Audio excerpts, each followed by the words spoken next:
Yo friends! I'm doing a series of videos about the 12 permaculture principles, talking not only about what they are, but also how I'm putting each principle into practice here on my half-acre kind of homestead / plant nursery. The idea is to give you lots of real-world examples about how you can use and implement these 12 permaculture principles. And so today we're talking about principle number 5, which is to use and value renewable resources. Now, of course, this idea of using renewable resources has become pretty popular in American culture right now. It's a bit of a buzzword. We're talking a lot more about what we need to do with the threat of climate change hanging over our heads, and using renewable resources seems like an obvious step we should have taken decades ago. So there's a lot of this talk that you probably already know about. I understand the idea of using solar panels. You understand the idea of wind power, things like that. But there's other ways we can use renewable resources. There's other ways we can take advantage of that at home and in our gardens. One big benefit to using renewable resources I've found is that the question changes. Typically, the question is like, where can I get a hold of resources I need, or how can I afford the resources I need? But I've found when I'm using renewable resources, the question actually is, how can I get rid of these? How can I use these? I am so overwhelmed with free resources, I don't know what to do with it all. For example, here are 4 buckets filled with horse manure that I picked up from a neighbor just, quarter mile down the road. They've been giving out buckets of this stuff for years. All I have to do is drop buckets off, and they text me when the buckets are filled. I pick them up. It's super easy, and even with doing that, lots of people in the area picking up buckets, they still have more horse manure than they know what to do with. The same thing goes for these wood chip piles. These are essentially a waste stream element that were given to me for free by local tree companies. All I have to do is put word out that I'm interested in wood chips, and they will drop them off, and I literally have more than I know what to do with. This pile of leaves came from this neighbor back over there. I saw them raking up leaves from this gorgeous oak tree, and they're dragging them and carrying them out to the road to be chipped off to who knows where. And I said, hey, I'll shave you the trip if you just bring it through the trees here and drop it off here for me. These are branches that I had to trim. A lot of them were kind of laying down over here where a large maple had been cut down before we moved onto the property. And so I've just been piling them up here. Tons of extra renewable resources that I'm having a hard time getting rid of. Okay, I guess not that hard of a time, because I actually really enjoy these resources, and I am enjoying putting them into practice here on my property, and let me share some of the ways I'm doing that. It's hard to see all the wood chips right now just because of all the snow, but in here, in this main garden bed area, I have been mulching everything with wood chips. Of course, the paths, it's an obvious place to mulch with wood chips, but I've also been putting the wood chips pretty heavily on some of the beds. You see here, these are some wood chips laying on top of this bed here. Because it's such a thin layer of wood chips, probably only an inch or 3, they're really going to take a long time to break down into compost. It'll happen, they'll break down and they'll start feeding the soil, but it'll take a while. This wood chip pile over here is essentially a giant compost pile. If I was diligent in turning it and making sure it stays moist, this whole thing could probably be fully composted in just a handful of months. I think eventually I'll get to a point where I have a wood chip pile for mulching paths and a separate wood chip pile that I'm actively in the process of composting. Right now I'm not ready for that. I'm just using the wood chips too quickly, spreading them everywhere to kill grass and to start planting perennial plants in and into. So in a couple years maybe I'll be ready to divide up 2 separate piles, or even I'll have a third, So I want to use these wood chips right now for killing grass or planting perennials into, even planting regular garden plants into. The one downside of using pretty fresh wood chips like this is that they suck a lot of nitrogen out of the surrounding soil.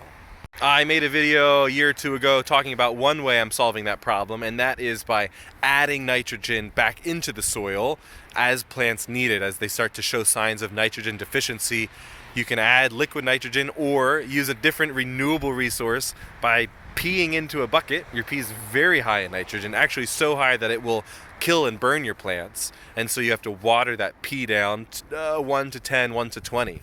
And just pouring that, watering your plants with that natural renewable resource of liquid nitrogen, I've found that just in a day or two, plants that show signs of nitrogen deficiency bounce right back up. So today I'm going to show you another way I'm attempting to solve this problem. I don't know if it's going to work as well or better or the same, but we're going to test out some different stuff, another way to get rid of a waste stream renewable resource. This stuff is super high in nitrogen, as well as many other wonderful organic fertilizer type elements for your garden. So my plan is to spread this over the garden beds and mix in a bunch of wood chips. I actually am going to do a really thick layer of wood chips, hoping that the extra layer will help create some heat and start to break all this stuff down by spring. That's my one main concern right now, is that it's just not going to break down. It's not going to be able to create enough heat. So I'm going to dump in like a couple wheelbarrows of wood chips on top of like one bucket of manure and hope it starts to break down. I'll let you know. I'll see how it goes. Either way, worst case scenario is I get to spring and I want to start planting and it hasn't really started to break down. Well, I can just shovel it back into my wheelbarrow and dump it somewhere else and give it more time to break down. It's not that big a deal.